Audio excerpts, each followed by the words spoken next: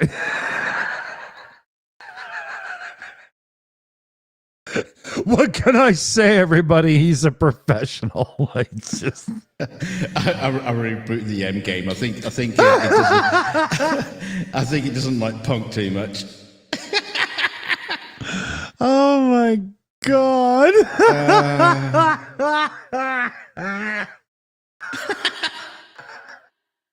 So you get it now. You get it now, guys. Joe Strummer is not impressed. Yeah. So it was from Star Trek 4, The Voyage Home, Which is one of those movies that is amazing in your nostalgic rose-tinted glasses, but maybe you shouldn't rewatch it unless you've already had 5, 6, 7 ounces of alcohol, 8 ounces of alcohol. Gallons. You still have the echo, the reverb thing on, right? You know that, right? Oh. Do I? Yeah. Oh, there we go. You There sound like you're still in your torture cell from a Monty Python video that got dropped on the cutting room floor. You know? I've been naughty. Dick's put me into the naughty room. Oh, good one, Centurion. Wow, wow. Now, here's the reason why I brought it up to the meeting tonight, because this is a meeting. This isn't a show. This is a meeting. Because that scene came up on telly the other day. I was skipping the channels, and that scene came up. The sitting on the bus and the punks playing it through the ghetto blaster. And Spock reaches over and gives him the Vulcan, what used to be called the Vulcan death grip, but it was, but then it became known as the Vulcan nerve pinch. Yeah. And the punk crashes out and hits his head on the machine, the ghetto blaster, and then all of the bus applaud him. How the fuck did they know? Yeah, that was just a stun. That was a nerve pinch. Why isn't there anyone on that bus going, look, that strange man over there just killed that boy? Why wasn't there uproar? Everyone was just like sitting there applauding. I was thinking, this is not fucking right. Yeah. No way. Am I missing something? Am I wrong? No. When you look at it from the outside perspective, not the moviegoer's haha, that's funny perspective, it's actually fucked right up, because he could be dead, and you're all just like, fuck that guy in leather and studs, you know.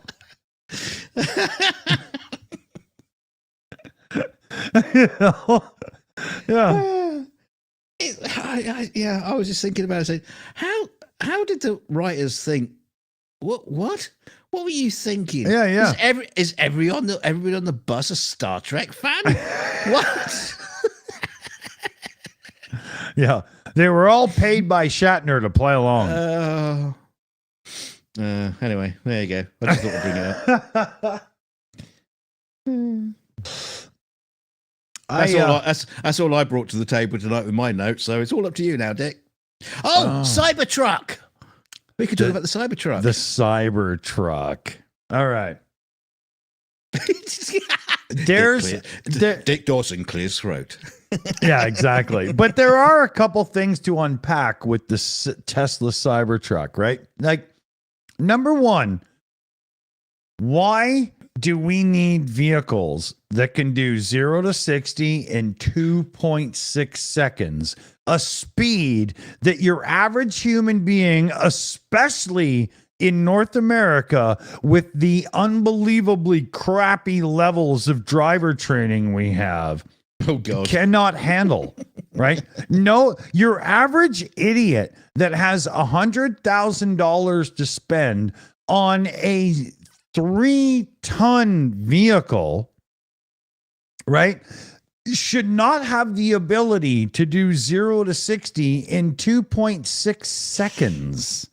The ability to spend money does not equate to the ability to actually drive said vehicle. And I've seen, like, side crash tests and stuff. It's a very rigid vehicle. It's very strong. But at the same time, you can also mow a person or people down at 0 to 60 in 2.6 seconds to a point where it now becomes a slaughter. Yeah, the video you were watching, compares the front of the Cybertruck to a Rivian, and it's like, I kind of like the same. Yeah. But not necessarily at those speeds. Well, that whole thing where we now design cars with this bubble front end because supposedly it's better for pedestrians if they get hit. It doesn't matter if you get hit at like 50 kilometers an hour by a bubble front or a flat front or whatever. You're fucked, right? It only matters. It's like fitting an airbag to the front of a 30mm cannon. Yeah, shouldn't we actually teach pedestrians that you're not the most important thing in the world, and when crossing the street you should actually look both ways so that you don't get run over? I mean, how hard is it to understand that you as a human being are fragile? A car is not. So just because the light says green, you can cross the street, doesn't mean you shouldn't look both ways first. We shouldn't have to redesign our automobiles around 2% of the people that are idiots. If they're that stupid, then their children are going to be even dumber. I'm not sure we need those people in society, and evolution would have cleared them out for us anyway, right? You know what I mean? It's a bit callous. But it is, but I'm sorry. I once heard my cousin-in-law, before I got married, she was like 26 years old at the time. I was 37, and she working said, as a waitress at the cocktail bar. Yeah, that much is true. She once said, when I'm behind the wheel, I do not wait for pedestrians, but when I'm walking, other drivers better wait for me. And this is why I say these things, because there's this fucked up disconnect where people with like baby strollers will see that the light says it's my turn now, and they will blindly cross the street without even looking because, well, the light said I could. That's not reality, people. Don't get me started on that, because I've seen mothers with baby strollers push the kid out to the road as if it's almost like a Tiananmen Square. Yeah, exactly. Yeah. Well, I'm pushing the baby stroller out, so therefore you've got to obey. Slamming on the brakes. It's like, what? Yeah. I mean, I know we have a bad driving behavior in North America, especially. And I'm Canadian, right? You see the flag behind me, right? But even still, I call us out big because I went to a competitive automotive driving school when I was 18. I was very lucky. I got to drive the Players Challenge cars in the late 80s as a driving school thing.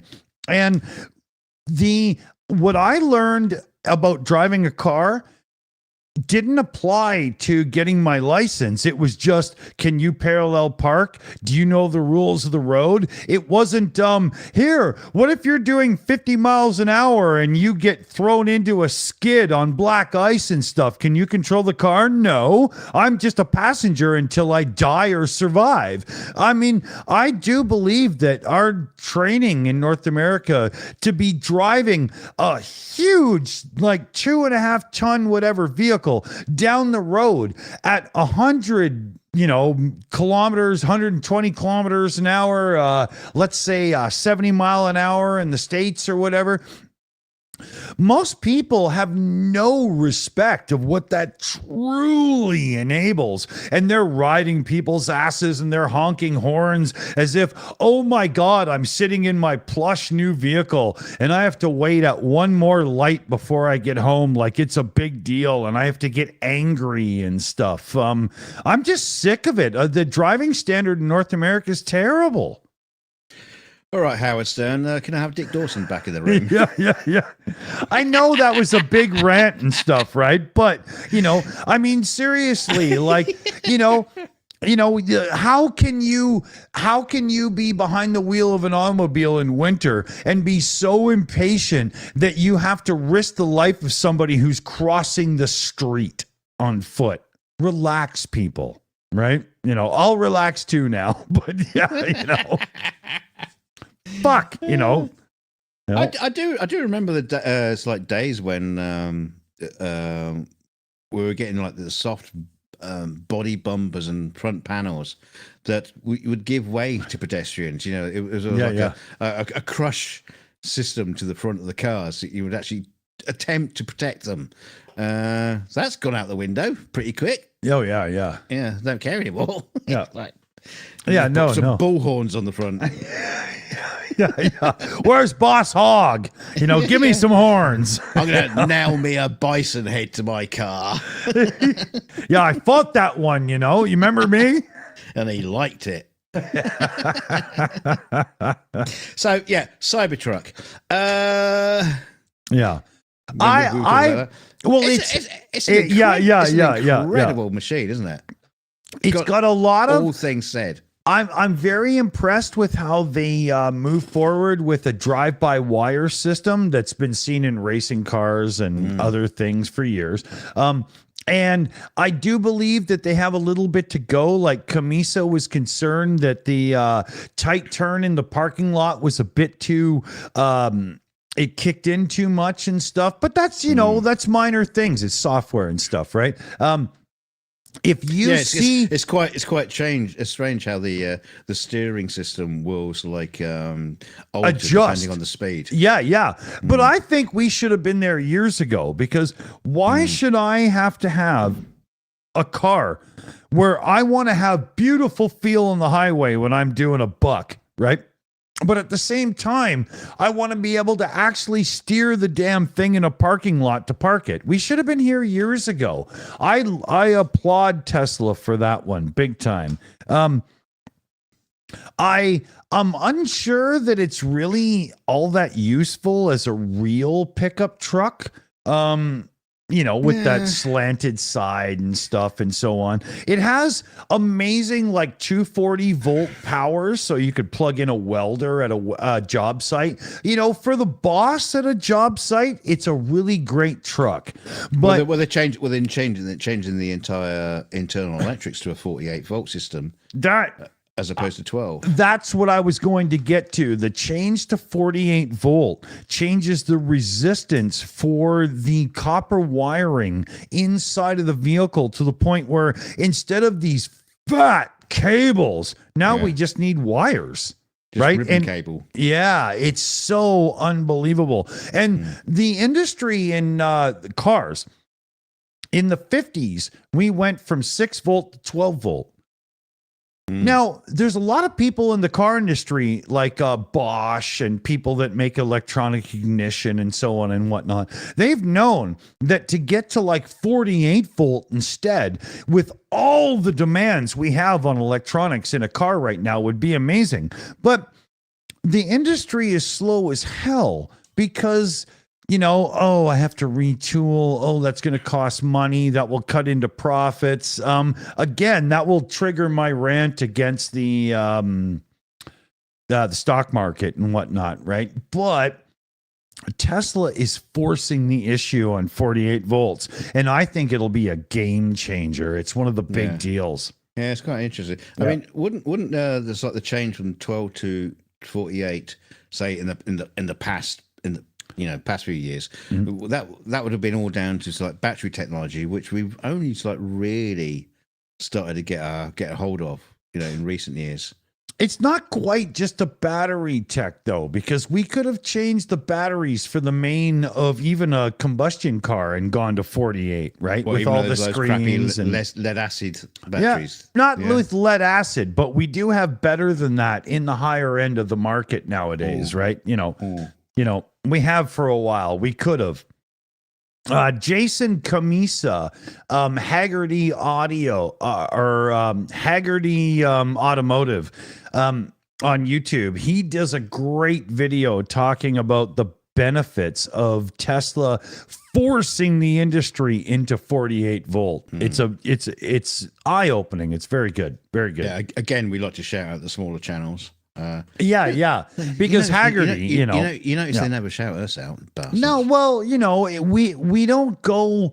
We don't drive ourselves forward based on how others appreciate our help. We just give it. Yeah, we're a bit like God, really, in that sense. Yeah. But more useful in a longer term. More real. At least you can see us. Yeah. We're responsive. We listen to our. Yeah. All your prayers are read in the chat, especially if they're in a version of a super chat. Your prayers are read, especially read well. Yeah, CF Beauty and her team actually filter through your prayers to make sure that we get the good ones. Right? That's how it works. When we say she's on top of it, you have no idea. And it's the more you pay in super chats, the more likely it is to come true. Yeah. Santa Claus has tried to employ her, but she's loyal, right? It's not happening.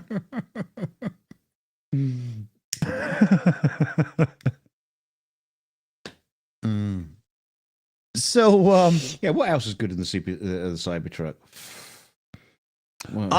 I'm very impressed with the Cybertruck's ability to withstand a side impact. Did you my see the God. video? Did you see the video where they're shooting guns at it? Yeah. To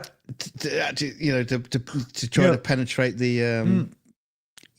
That was incredible. On Camisa's video, Randy Post, a long-time career racing driver, takes a fucking 80-pound lead mallet hammer to the side of the Cybertruck and barely even makes it so you can see the impact. It was so impressive. That was the one when, in comparison, they got an aluminium fridge. Yeah, and they destroyed it.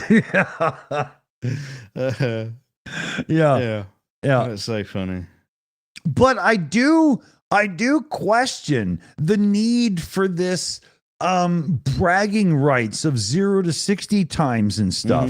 When you've got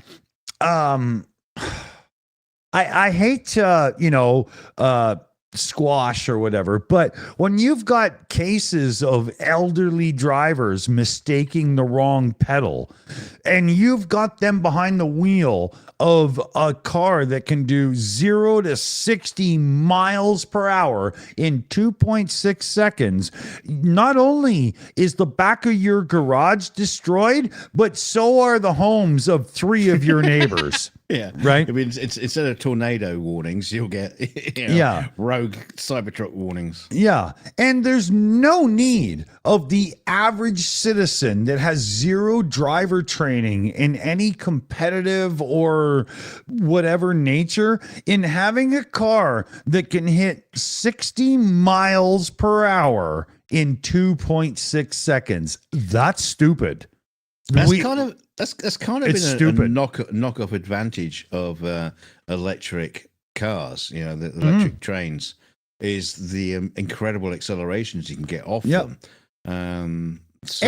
But the other side of that is these cars are big, heavy lumps. So you get some idiot who doesn't understand, and they mash the throttle pedal and they're doing like $150 in no time, and then they trying to turn the wheel to go left or right, and inertia just says, I'm sorry, Sonny, but we are going straight on, and everybody dies because they have no fucking clue what they're doing. You should not be able to buy a car that fast without proper training.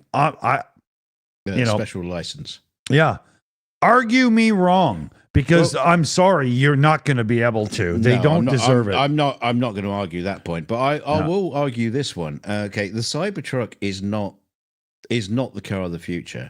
It's got some amazing technology into it. It's incredible stuff. So let's just say it's not going to be the car. Well, is it going to be the car that leads us to the car of the future? Well, No, but it's a car that gives us a really good bed to develop some technologies that'll help. But like as a few of the reviewers have already shown, the Cybertruck can do 2.6 seconds to 60 with mud tires on it.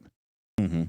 There's no way that people understand that trying to stop and slow down that massive hunk of fucking weight, and a few of the reviewers have shown that compared to like the GMC Hummer and the F-150 Lightning, the Cybertruck can stop faster, but even still, my point would be the Cybertruck and a few of these other electric cars are only showcasing the need for especially North Americans when compared to like Sweden and Finland and stuff, the need for far superior driver training. See, PJ brings up an interesting thing in the chat, but I'm going to ignore that and just put it my way. Is, because we're talking about drive-by-wire, as it were. Yeah, exactly. That the acceleration of cars can be regulated. Do you think, in the future, I know we can get sports cars that can do incredible accelerations, petrol ICE engines. Yeah. Can you see a future where that's going to be, not only speed limits, but we have like limitations on acceleration and cars? I see it coming pretty quickly because the governments have been very offhand about this. Like, look at it this way, okay? Go back to the late 70s with the Ferrari 308, the Magnum PI Ferrari, right? It had a mid-engine 8-cylinder engine that revved to like 8,000 or whatever, flat plane crank, sounds amazing, great little sports car, but expensive because it's a Ferrari. And it could do, 225 horsepower or something. It's Malaise era. So, even the Corvette only had like 180 horsepower or whatever, but the Ferrari, mid-engine entry-level car was amazing and fun, but not lethal, right? You would have to be an absolute idiot to drive it fast enough to kill yourself. Fast forward to 2023, and the new Ferrari 296 GT or GTB or GTS, depending on Spider or, hardtop or whatever. It has 800 plus horsepower. And if you're stupid enough to turn the traction control off and stuff and not have the talent to drive that car, you are, what's the word? Dead. You are literally food for the bark of the tree that you wrap that car around. And that can be purchased no problem by anybody that has no talent at all. You could get your driver's license 6 months before buying that car and just simply drive it. And not only will you kill yourself, you'll kill somebody else at the same time. But nobody cares. Wait, you can get any car you want on a provisional license. You don't even have to pass your test. You can learn in it. Yeah. As long as you got the money to pay for it, it doesn't matter. Yeah. Like I love sports cars. You got to understand as I do this spew here. I grew up watching Formula 1 auto racing and high performance cool cars I love it.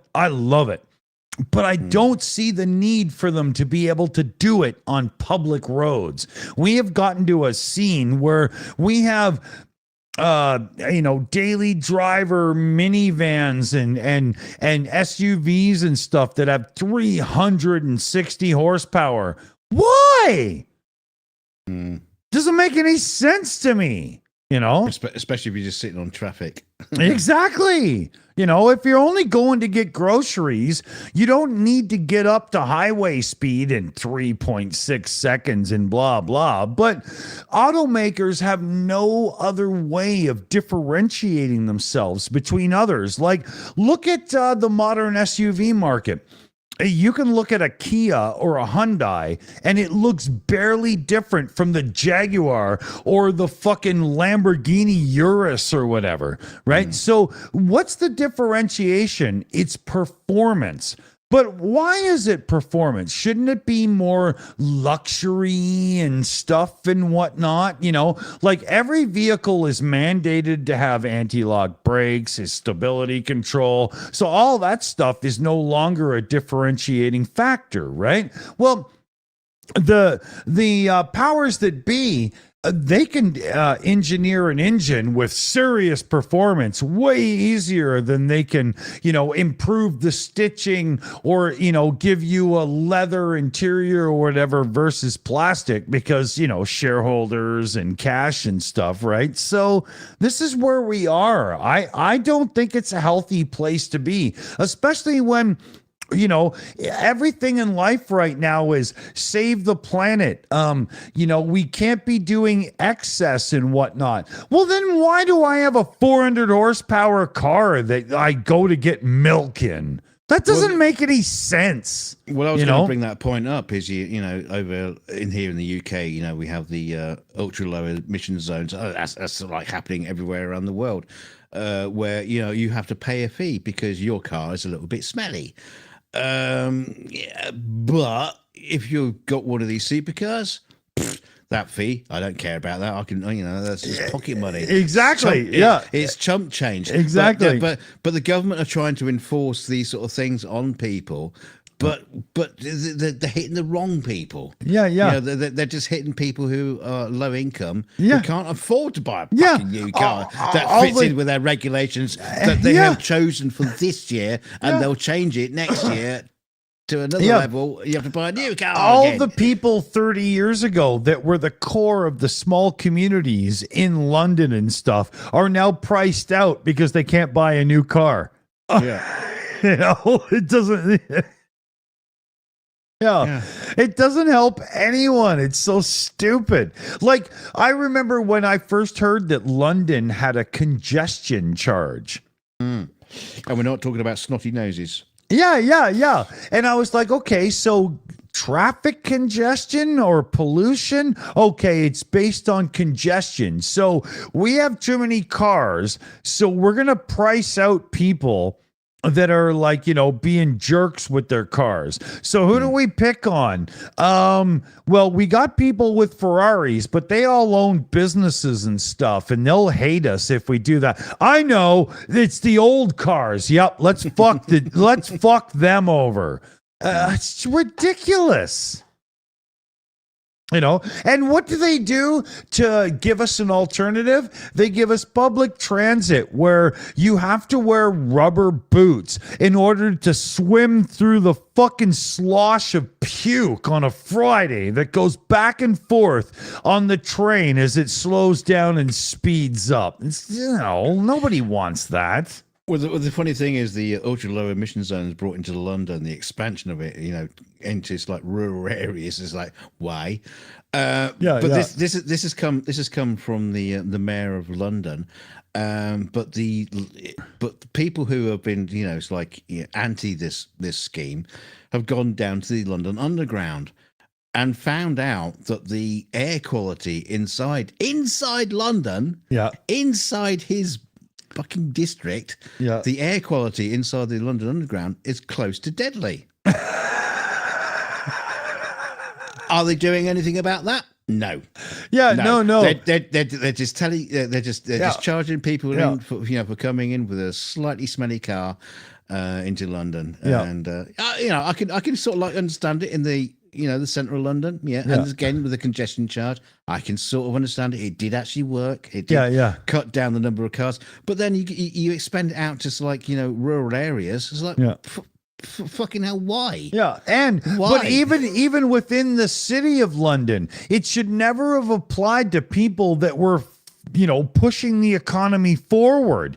You never should have screwed over the people that are actually providing the tax dollars for your punk ass to sit around and drink cognac and dream up this bullshit, right? Well, the funny thing is, the mayor of London, he drives like a big 4x4. He doesn't care because he claims back his charges as expenses. He drives a Range Rover with an extended warranty because that's the only way to keep it on the road. Yes. Oh, it's funny. I have to reload here, but we're only an hour in, so sorry, dude. I got to do it to you, brother. Oh, I was gonna have to do it to you, but never mind. Oh, well, okay. So it's your turn, and we'll both go. Yeah, it's my turn first. So you bullshit everybody, and then I'll do it after, and then that way we'll be back in the middle of where we have something to not say. Okay, hold on.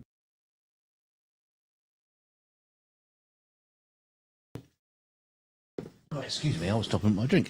Yeah, so the funny thing about the ULEZ charge in London, or the expansion of the, I do drive a 4x4. It's a big Toyota Land Cruiser. It's quite an old one, diesel, because apparently the government said, everybody should drive diesels.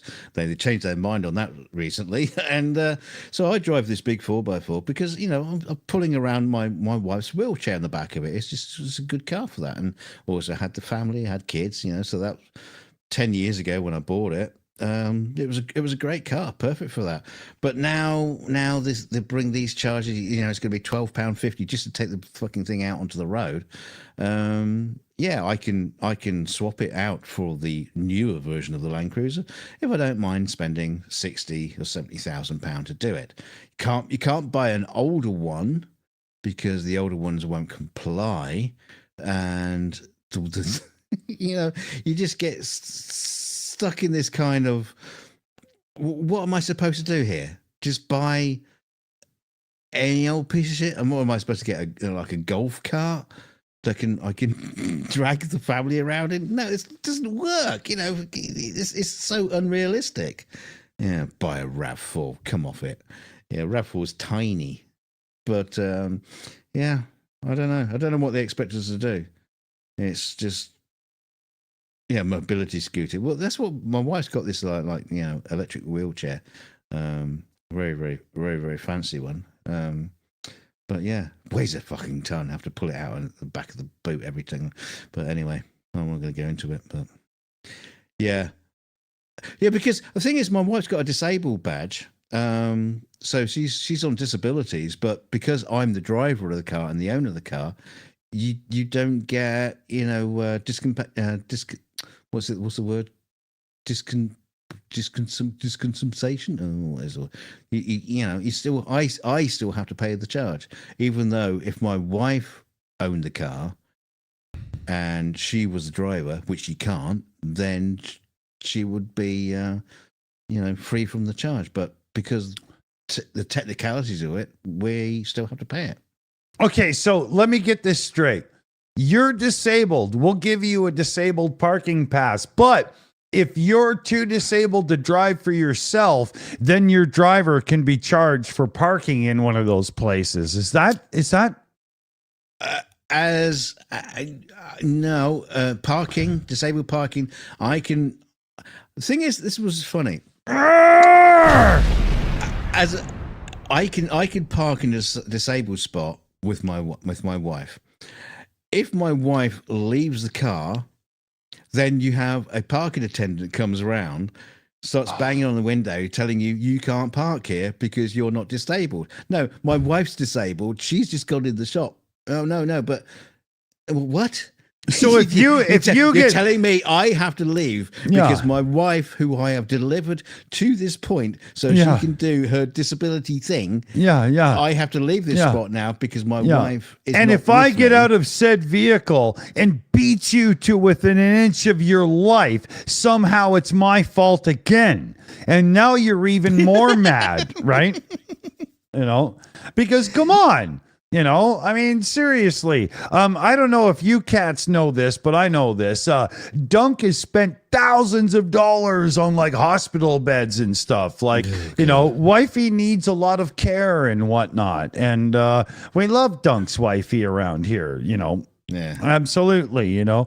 But he's not talking bullshit. He's talking like, motherfucker, get the fuck out of my face. You have no idea. I'll kill you. You know. Yeah, I've told Dick about this before. You know, when people come up to you and say, "Hey, Dunk, how are you?" So don't fucking ask. Yeah. Well, Don't ask, and I won't have to lie. Yeah, exactly. You're not Dick, who actually understands it can fuck with me, so I'll fuck with you, bitch. You know? But yeah, you know. What do we got here? Yeah, just bring us back to some like fluffy bunny rabbit conversation. I like fluffy bunnies. That little kid voice button that I have is just horribly creepy, right? You know. I'm saving it for the wank bank. See, yeah, exactly. I want to go to the wank bank. I've tried to look for those. I can't find them anywhere. I've looked up. You know, how do I make a deposit? You know, is it an online thing? Liam says, sounds like Gollum. Yeah, you got to say, "Give me my precious."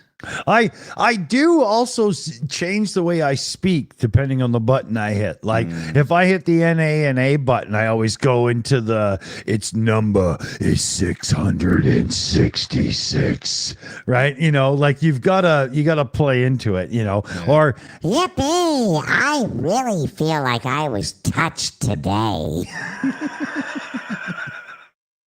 sorry, that was bad.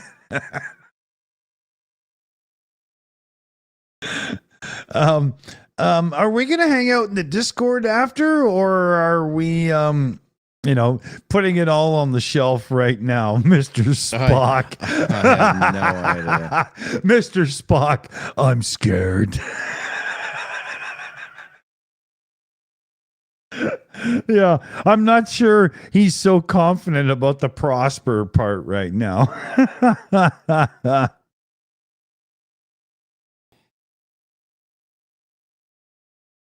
I'll tell you this. I've been transitioning from beer to hard booze because God, I thought you were going to say something else then. Yeah.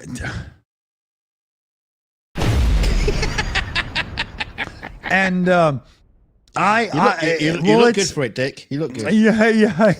You know, I still won't shave. You know,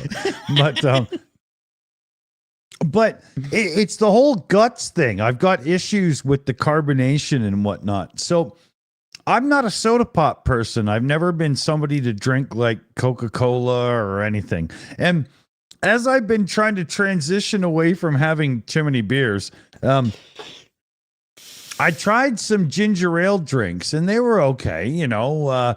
And I tried 7-Up once. That was all right. Sprite was awful, too sweet. Ugh. Well, tonight I went with Coca-Cola with rye.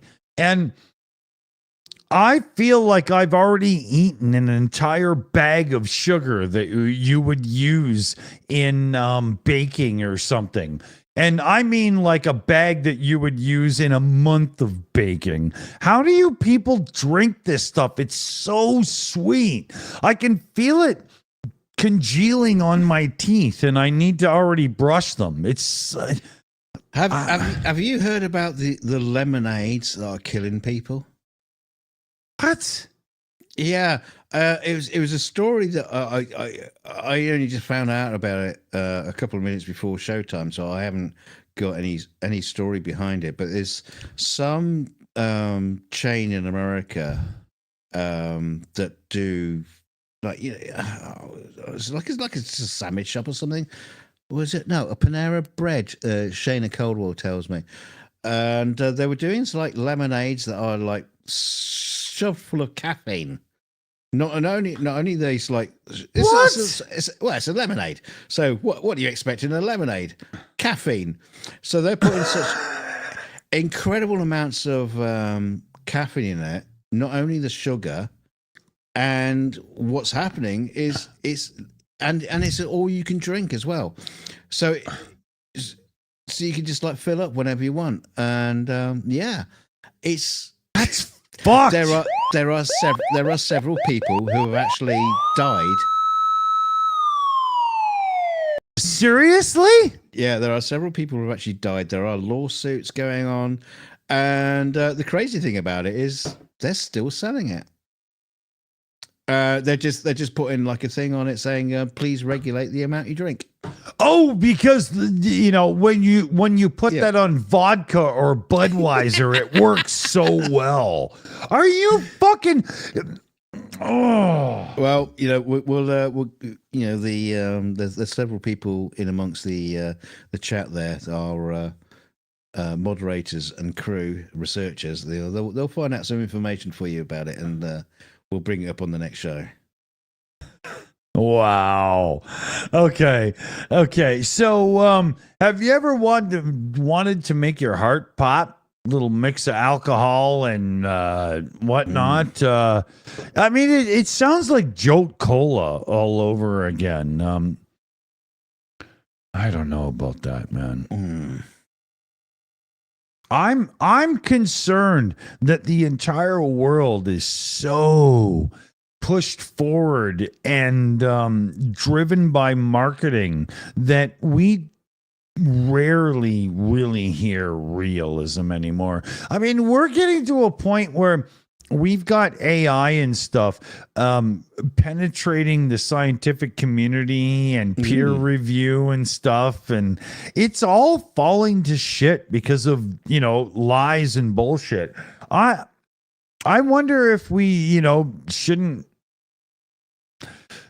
maybe lying for nuke it from orbit. Yeah, well, no, but lying for profit should be considered more of a felony than it is now. And never mind, all of this white collar jail and stuff. But put them in with Boris and let them feel what it means to be stretched. You know what I mean? Like, well, lying for profit. I mean, the people have been doing that for like countless years. Yeah, even back to the caveman days. Oh, I'm probably. sure, man. P.T. Barnum was not the first to realize there was a sucker born every minute. Come on, right? Yeah, he just capitalized on it. Yeah. But I do believe that the governments, with all their agencies that are supposed to protect us and stuff, have a mission to actually step up and do this. I mean, if you've got thousands of people in your so-called office of government that are, paid to look into things and whatnot, in this day and age, it's very easy to see people like, that idiot with YouTube where he jumped out of the plane and pretended it was, bad, but it was actually for views. I mean, it's really easy to catch these people now and then. Why do we have these government agencies that are sucking down dollars so bad, and yet they're 10 years out of date? Yeah, but can you even trust them? Because they're probably getting financed by the people who they're trying to stop. Especially with the lobby and stuff these days, right? Exactly. The lobby is so powerful, and it's always paid by the people who don't believe what they say. Right? It's so bad. A few years ago, as a way to argue against right to repair, there was a lobby group saying that you have to be very, very careful because third-party repair people would be the type to install TikTok on your phone. Yeah.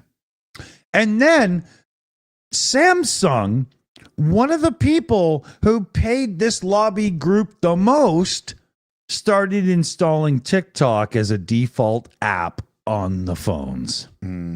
And these are the people who control the government, influx of information. I mean, if you're the minister of so and so, there's no way you can know it all, right? There's no way. We shouldn't be vilifying these people, but they're It's fun.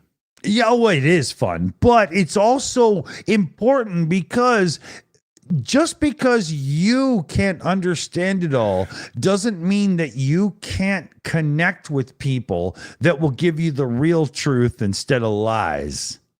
Right. But relying on the lobby that we all know is paid for and bullshit. I mean, come on, you get what you get. Fuck you. Right. It's so bad. It's not politics anymore. Now it's just run by big business,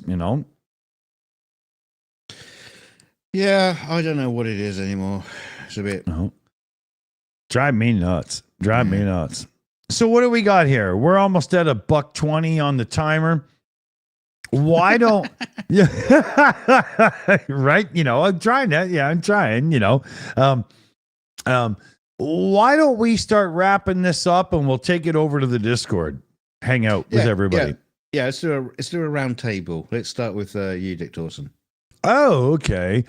So I'll be here for 20 minutes and make no sense to anybody, but no, but I do believe that we're at a point right now where the lobby to government, the marketing, the misinformation that's being thrown at us from all sides is gotten to a point of absolute insanity. And we can damn near trust nobody. I mean, you can go on Amazon right now and supposedly you're supposed to trust the place, but they sell hordes of crap.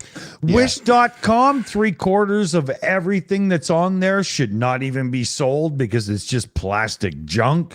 I mean, where does it end? We've been treated like cattle as consumers to the point where they really think we're just an open wallet for them to abuse, and we have to stand up. Well, I've told you in the past, and and PJ was talking about this a little bit earlier. I've told you that when I was working on "I Want to Dance with Somebody," the Whitney Houston movie, the production of this big movie bought me a 4 terabyte drive to back up all the work and send it back to them. Yeah. They sent this thing. They bought it on Amazon. They sent it to me. Yeah. It wasn't cheap. Yeah. It was a kind of a little bit cheap. It turned up right in a jiffy bag. Yeah. It fell out the jiffy bag in pieces. Yeah. So you had like a hard drive casing with a board in it. Yeah. With a USB connector on it. A USB 2. A USB 2 connector. Or an A, I suppose, a USB A. and some kind of chip on it. Some kind of chip that was like hot. It wasn't even soldered, I don't think. It was just like fucking hot glued onto the connection. And it just like fell out. And I just said to them, I don't know what that is. I am not plugging that into my machine. I don't know. I'm just whatever. Yeah. Whatever it is not a hard drive. It is not an SSD. It's not anything. And this was on Amazon, and I think they went back to Amazon. I said, we'll send it back or whatever. I think they just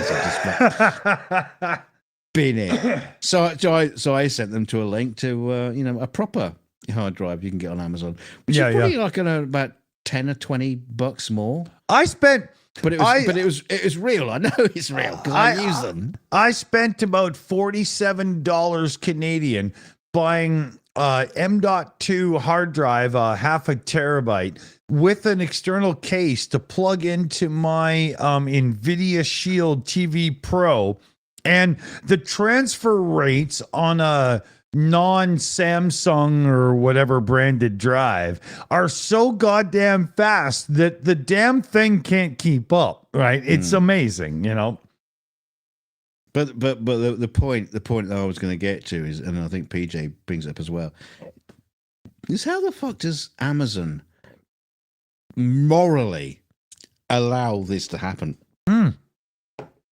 I don't believe they give a rat's ass, and I do believe. Oh, Jesus, you just nailed it. Yeah, I do believe that their entire structure is structured to allow this to happen. To be honest, I really do. Yeah. I think places like AliExpress are probably better quality control systems than Amazon. That's a scary thought. But it's true. It's so bad, you know. I mean, because the specs are, and Amazon lets them hide it in the text and everything, and oh, it's awful.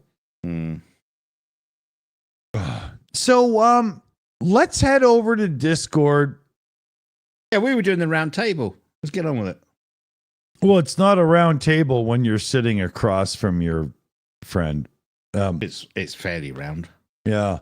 I shouldn't be allowed to say any more because well, you've all been listening. You haven't got any friends here. It's just me. Yeah. No, even then, you know, I'm probably, you know. I'm about as good as it gets. So if you're like me and you're stuck hanging out with the people you know instead of hanging out with the people you want to know, let me come and join us at the Shills.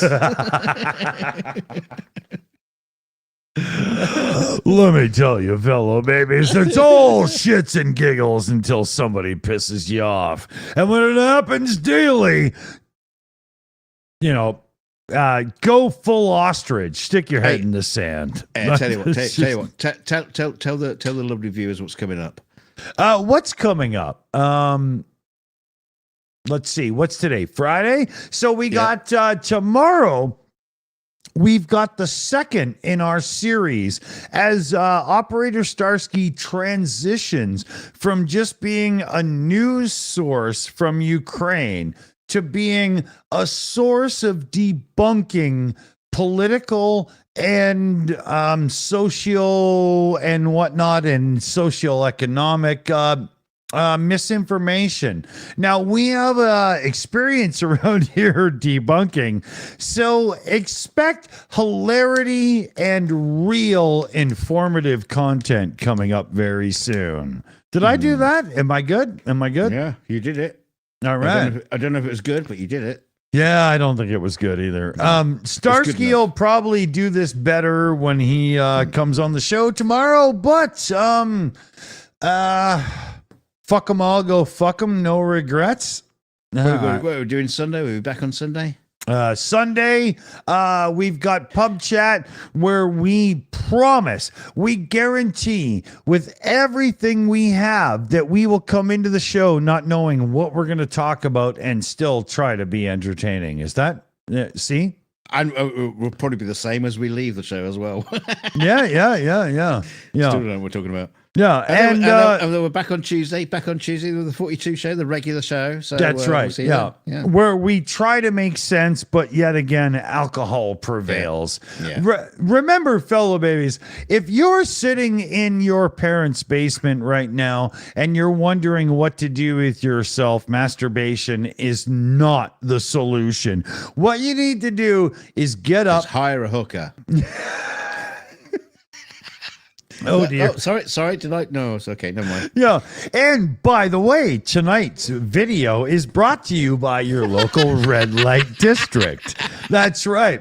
Your local sex workers need your help. What they actually need is your money. So, put out, shut up, and spread the word, but not publicly. Make sure that, is the if you look out your window, you see a huge pink Cadillac parked outside with a big bloke in a huge fedora. He's the guy who's sponsoring tonight's show. So say thanks and just give him a little wave. Don't make eye contact though. If you've ever seen a slick black Cadillac, make sure that it's not because of sexual lubricant. Good night, fellow babies. And yeah, smoke them if you got them. Bye. Stay Oh. chilly, you bastard. Oh, what? Hey, what? Yeah, hold on. We'll we're going see you on Discord, except, do you want to be there after this? I don't know. I don't. Yeah, neither do I.